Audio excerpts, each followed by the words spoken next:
नमस्कार. अस्मिताच कुकिंग चॅनलमध्ये तुम्हा सर्वांचं खूप खूप स्वागत आहे. मैत्रिणींनो, मी नेहमीच अगदी साध्या आणि सोप्या पद्धतीने आणि कमी साहित्यात कशी भाजी बनवायची हे तुमच्याशी शेअर करत असते.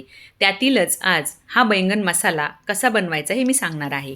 त्यासाठी सर्वात प्रथम 7 ते 8 छोटी छोटी वांगी घेतलेली आहेत. त्याचे देठ चिरून घेऊन नंतर थोडेसे काटे काढून घ्यायचे आणि वांग्याला 4 चिरा देऊन वांग्याची जी मागची साल असते तिच्यामध्ये सुद्धा कधी कधी आळी असते ते व्यवस्थित बघून घ्यायचे. वांगे चिरून झाले की पाण्यामध्ये मीठ घालून वांगी त्यात बुडवून ठेवायची. नंतर एक कांदा घेतलेला आहे, तो अर्धा कांदा उभा चिरून घेतलेला आहे आणि अर्धा कांदा जो आहे फोडणीत घालण्यासाठी बारीक चिरून घेतलेला आहे. तर मला भाजी कमी बनवायची होती, 2 ते 3 माणसांची, म्हणून मी एक कांदा वापरला. तुमच्याकडे माणसं भरपूर असतील तर तुम्ही तुमच्या अंदाजे कांदे घेऊ शकता. त्यानंतर कांदा चिरून झाला की गॅसवरती तवा ठेवून तवा गरम झाला की पोहे खाण्याच्या चमच्याने 3 चमचे तीळ तव्यावरती कोरडेच भाजून घेतले आहेत. तीळ भाजून झाले की नंतर तव्यावरती हा जो चिरलेला कांदा आहे तो चांगला खमंग तेल टाकून भाजून घ्यायचा आहे. कांदा भाजून होतोय तोपर्यंत मिक्सरमध्ये वाटणाची तयारी करून घेत आहे. त्यासाठी सर्वात प्रथम भरपूर अशी कोथिंबीर, एक आल्याचा तुकडा, 2 हिरव्या मिरच्या, लसूण आणि खोबरं हे मिक्सरला वाटून घेणार आहे.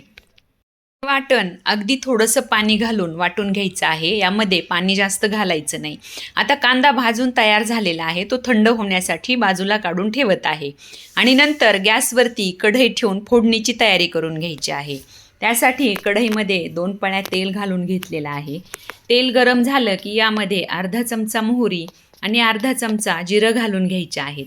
जिरं मोहरी चांगली तडतडली की नंतर यामध्ये हा जो बारीक चिरलेला कांदा आहे तो घालून घ्यायचा आहे.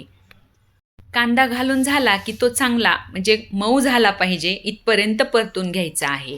आता इथे हा कांदा छान मऊ झालेला आहे, त्यामध्ये मी हे हिरवं वाटण घालून घेणार आहे. हे वाटण चांगलं परतून घ्यायचं. तोपर्यंत कांदा थंड झालेला आहे. कांदा, तीळ, शेंगादाणे हे सुद्धा आता मी मिक्सरला वाटून घेणार आहे.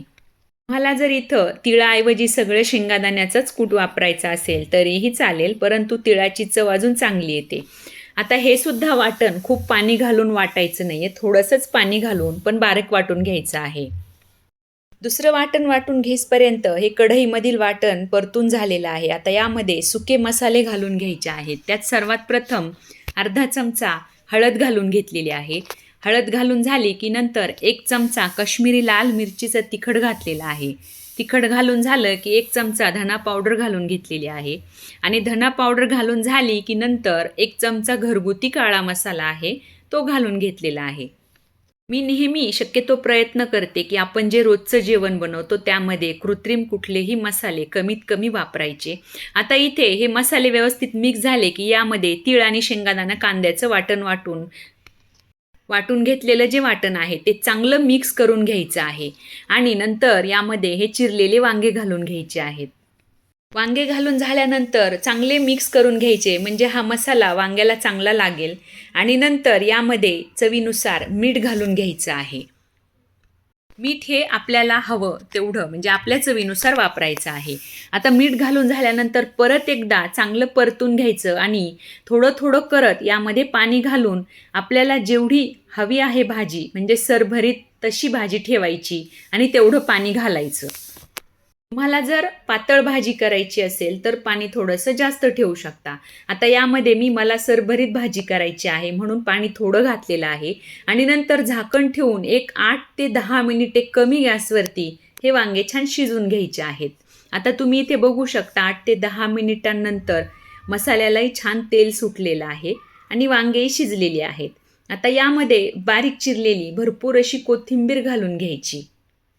कोथिंबिरीशिवाय कुठल्याच पदार्थाला चवही नाही आणि दिसायला आकर्षक दिसत नाही. आता इथेही वांग्याची भाजी तयार झालेली आहे. आता ती मी सर्व करत आहे. ही भाजी तुम्ही चपाती, भाकरी कशासोबतही खाऊ शकता, परंतु वांग्याची भाजी माझ्याकडे तरी बाजरीच्या भाकरीसोबतच खाल्ली जाते.